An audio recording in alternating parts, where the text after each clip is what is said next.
And so they did about the same thing we did, where they started talking about coaching as a series of capabilities, and that different people have different strengths in different areas. And to say that, and that the interpretation they were getting was that people were coming into that conversation with the standpoint of, I don't care what you think the definition of agile coaching is, it better include me.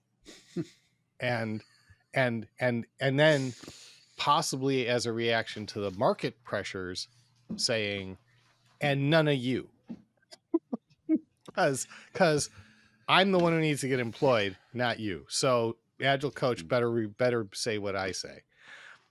And that's where we take the stance of, okay, you're wrong now. Like, so you think that's underneath, or some informing the motivation on the part of some parties here is economic. I think. Yeah. Well, I if you were to so. take a militant stance of agile, pure agile is only about software and only about the original framers' mindset when they wrote the Agile Manifesto and nothing else, and that has given way to these strong agile, or these strong software development techniques that I coach.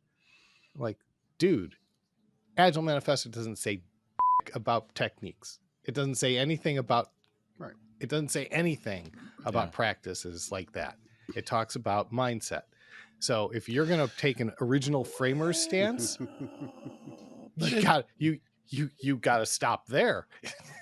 It does say, though, that you need technical excellence. It doesn't define what technical There's one excellence sentence in be. 12 things that says Principles, technical yeah. excellence, but it also says individuals and interactions over processes and tools. And it also says it and they're zeroing in on, but also note the nuance of the original statement. We are doing it and helping others to do it.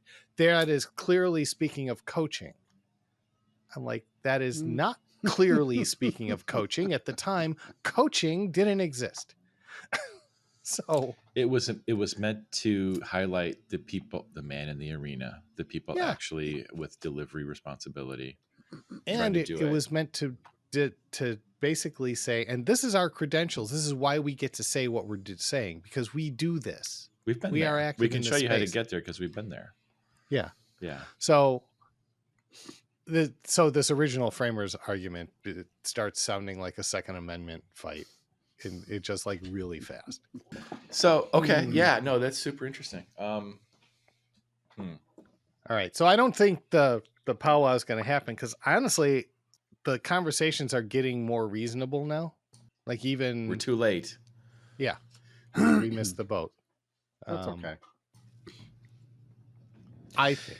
Yeah, I feel like everybody there ultimately, when everybody's had their piece, they're all in violent agreement, right?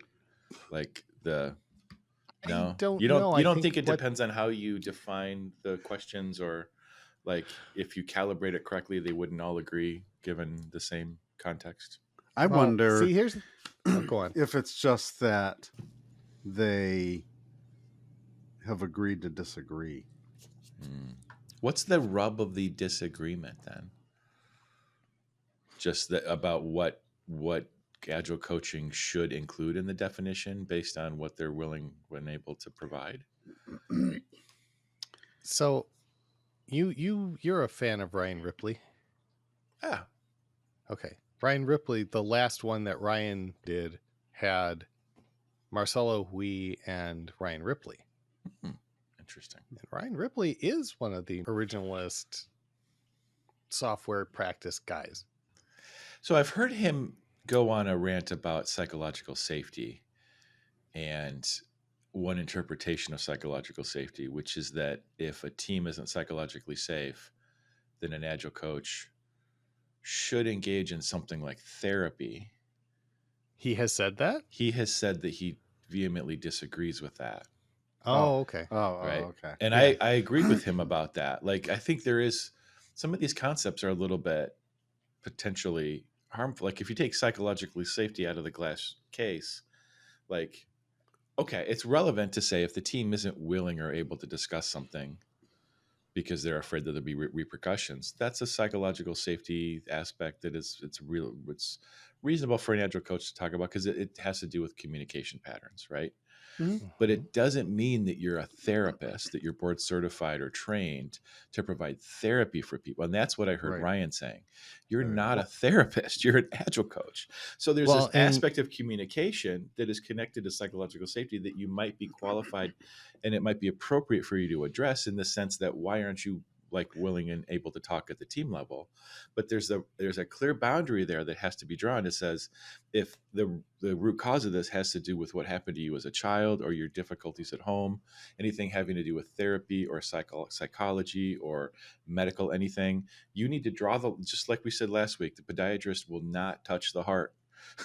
Right. Right. That's absolutely that's true. What I hear him saying. And I agree with him. I completely agree with that. And I agree he does say that.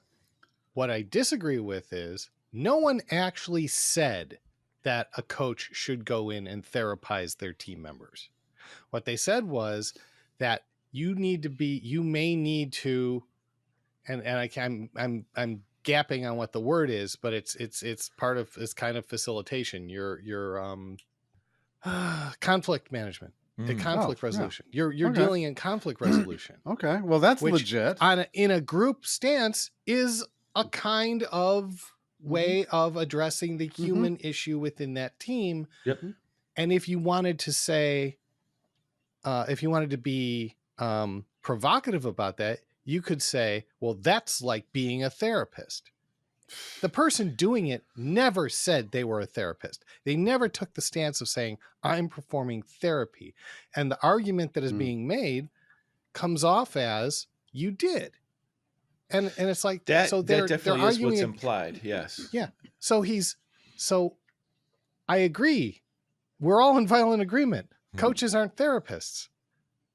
I would say it's unfair to characterize anyone as having said that they are, or that they should be, or someone said they were, just because they said, I'm an ICF coach and I'm coached in professional coaching stances and how to get at the emotions behind what people are doing. And that's a tool in my toolbox that I can pull out, is a far cry. And when you do that, they say, and you are not a therapist, you are not a psychotherapist, you cannot, if you run into a situation that you find that you send them for real help somewhere else. Yeah. The ethical thing is you don't do that. And therefore, for them to just paint the whole ICF thing with this broad stroke of they're not therapists. Well, they never said they were. They're just a little bit more touchy-feely than you, and that's okay. Yeah, that's fair. I mean, what I heard, I don't know exactly who he was talking about, or what incident, or where, or when, or any of that stuff. There's no quotes. Yeah. But I heard Ryan responding to that, right? I assumed that there was somebody who did say, yeah, I can coach you on the Agile stuff, and also provide you some therapy in the one-on-one if that's what you need. And I guess if you're a board licensed therapist, exactly, and you've got that unicorn set of skills, that's probably higher rate. Right. And so there's a lot of noise going on in this. But what I hear us saying is that once again, it's a definitional problem. It's what you mean by and what context, and we're in violent agreement, and it's already been resolved. Yeah. I don't think it's even a definitional problem. I think it's someone's in search of an answer to the question of why can't I get work right now? And they presumed it has something to do with this. There you go. And I think in that sense, Marcelo started that. Who will coach the coaches? Oh, I think there are plenty of people who are willing to be the coach of the coaches. It's just coaches all the way down, is it? Have you watched some Netflix show about turtles? Is that why you keep going down this path? It's a thing that is, it's a pattern that shows up a lot. I don't know what to tell you. Okay. I don't know, because I was going through the thing the other day, and there was some All the Way Down references. Movie called Turtles All the Way Down or something like that. I mean, it comes from the 16th century. You know the story behind this, right? No, I don't. No. It was like an astronomer, well, in quotes, whatever an astronomer or a cosmologist maybe, It's a couple of learned guys, but they were talking. So not a therapist. Not a therapist. Nothing like a modern scientist. Like they literally thought the Earth was flat in the center of the universe. But they were having a debate about, so what is the world resting on?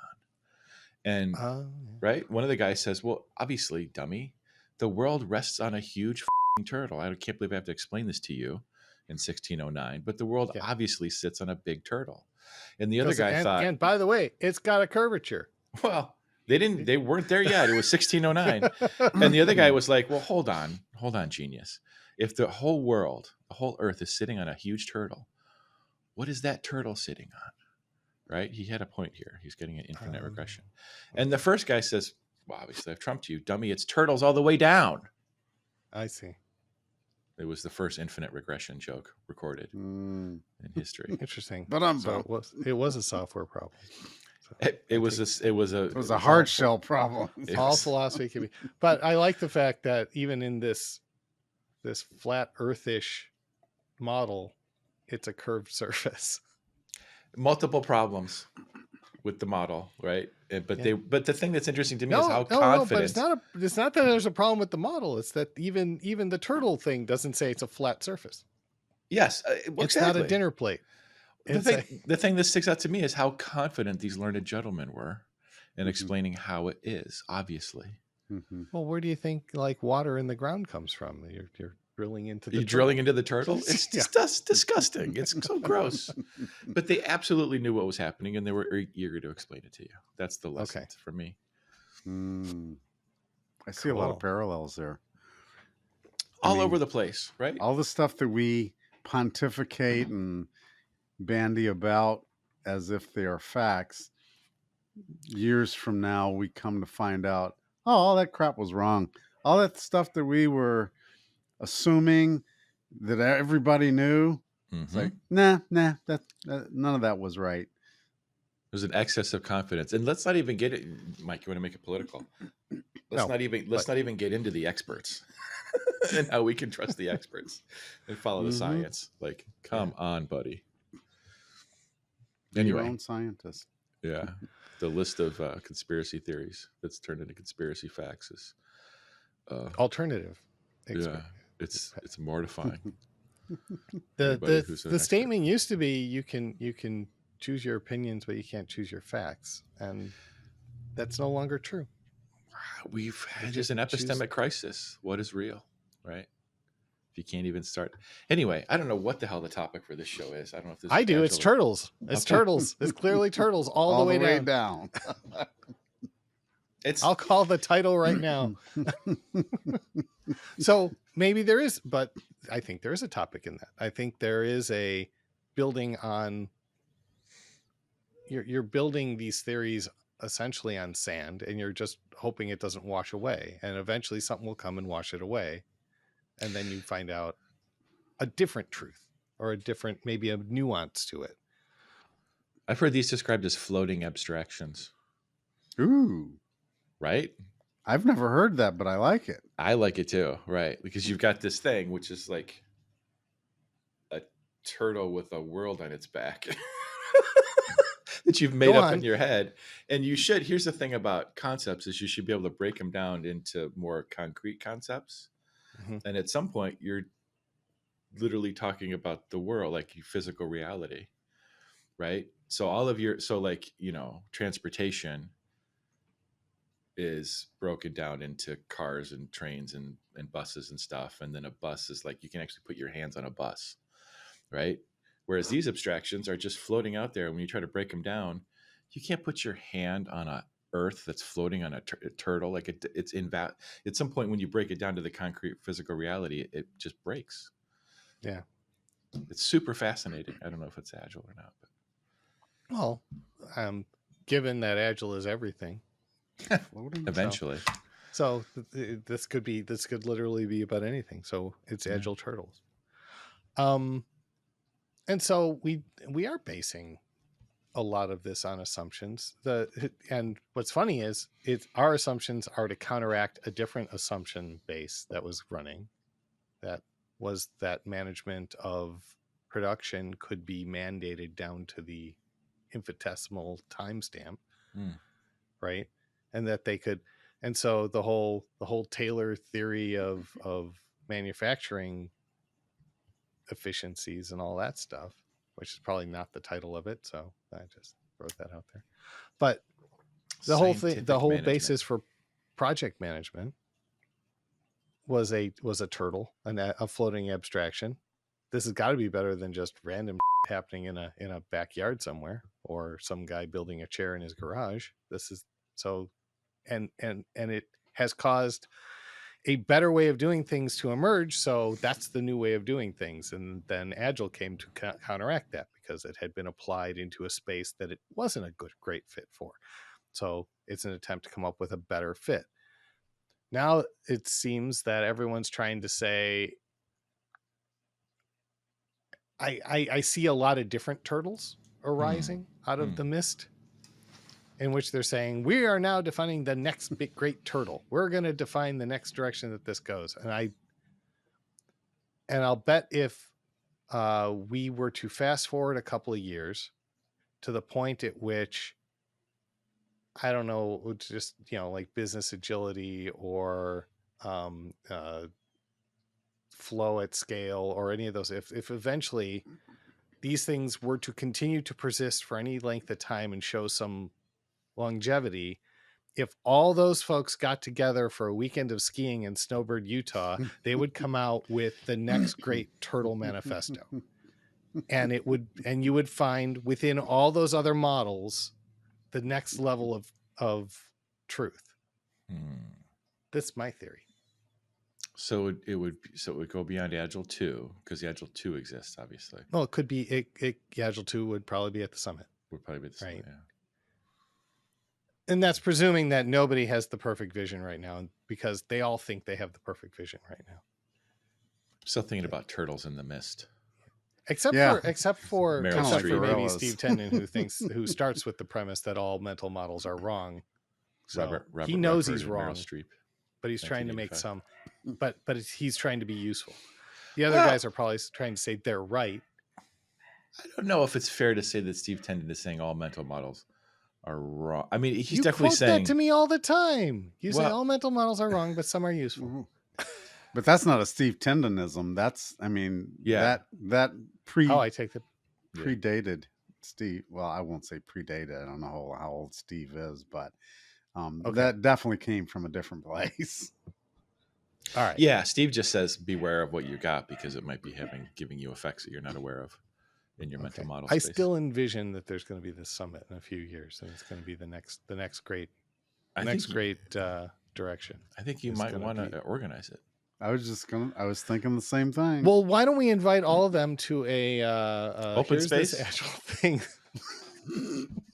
Yes, a weekly open space on Saturday mornings where they can argue about a weekly open space and just set them loose and just see, cage fight, a steel cage turtle death match.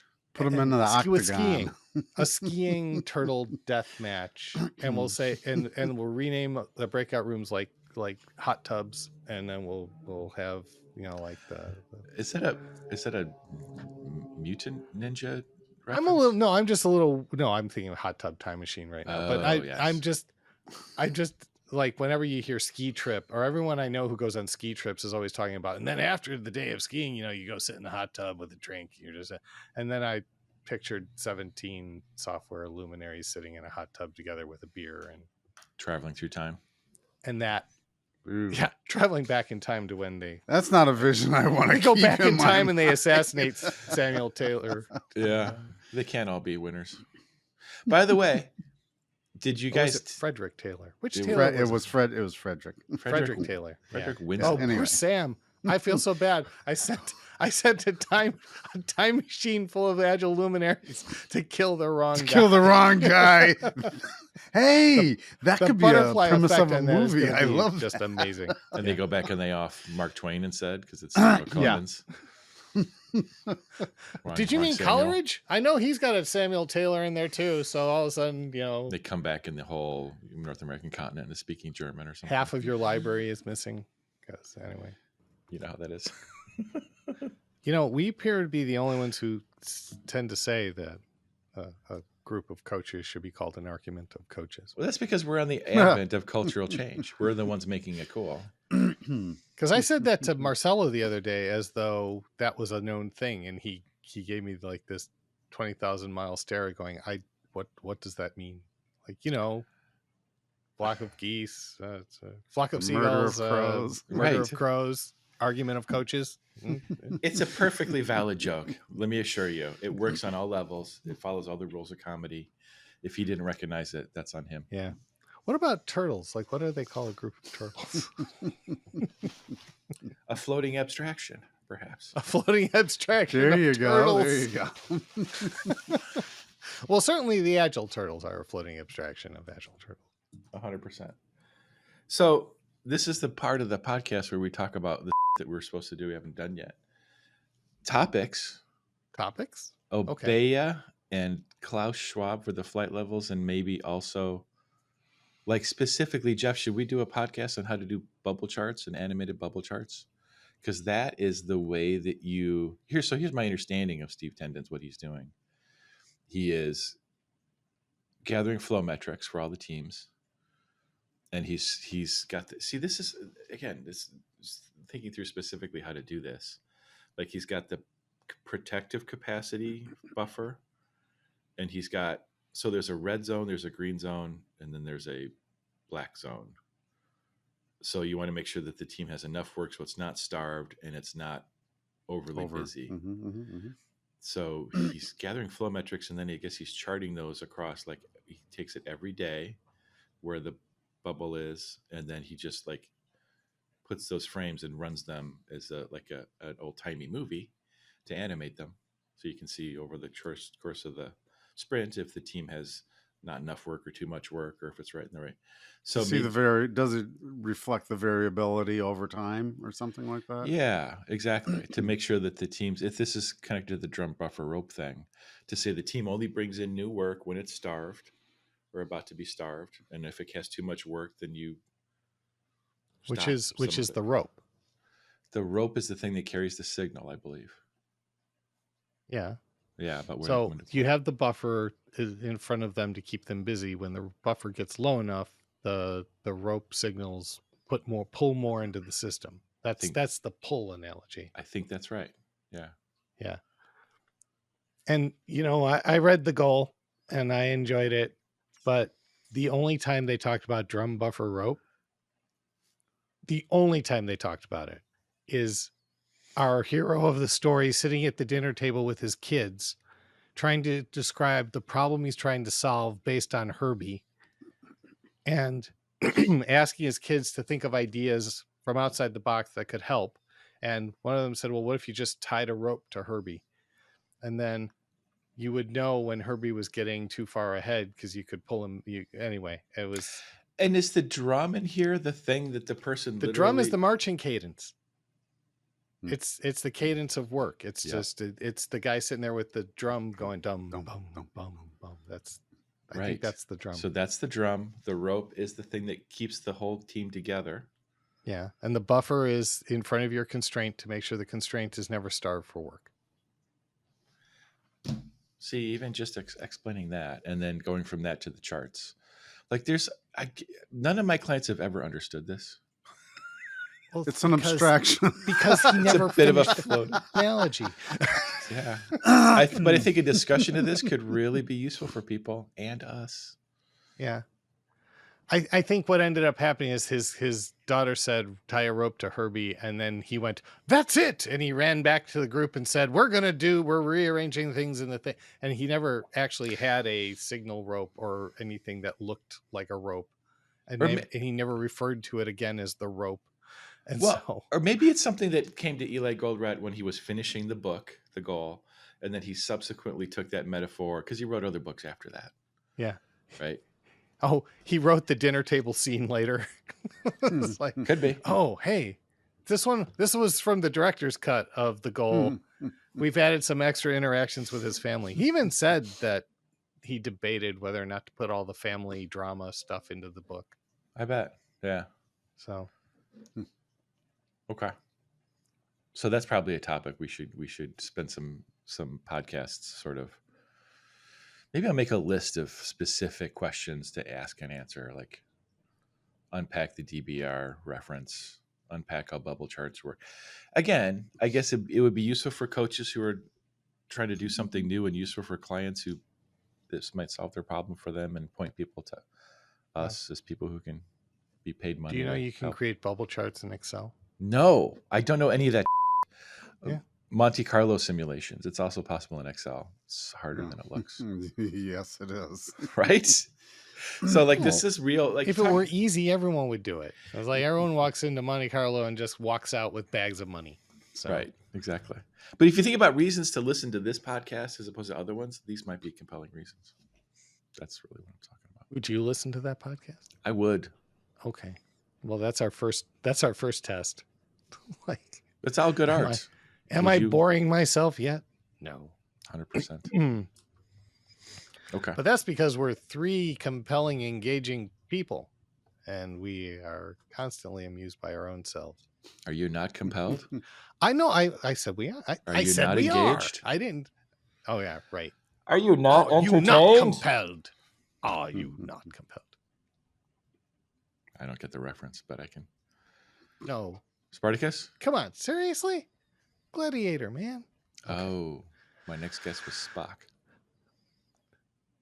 It was really? like he'd get out there. No. Marcus Aurelius would put. I think it was Aurelius. He would put out his hand. He would. Careful doing this. We're gonna go straight back to politics. I said this is thumbs. This is all thumbs. Man. Okay, got it. Thumbs all the way down. All right, I'm gonna stop the recording, I guess, here, unless we want to sign off, or like, how do you want to do this? Well, has this been an Agile thing? It feels like it's been a relatively Agile thing with me, Matt Beam. Well, and with me, Mike Markey. And with me, Jeff Singleton. Ooh, we're in alignment for once. And it feels like we'll see you next time. Adios. Goodbye. Goodbye.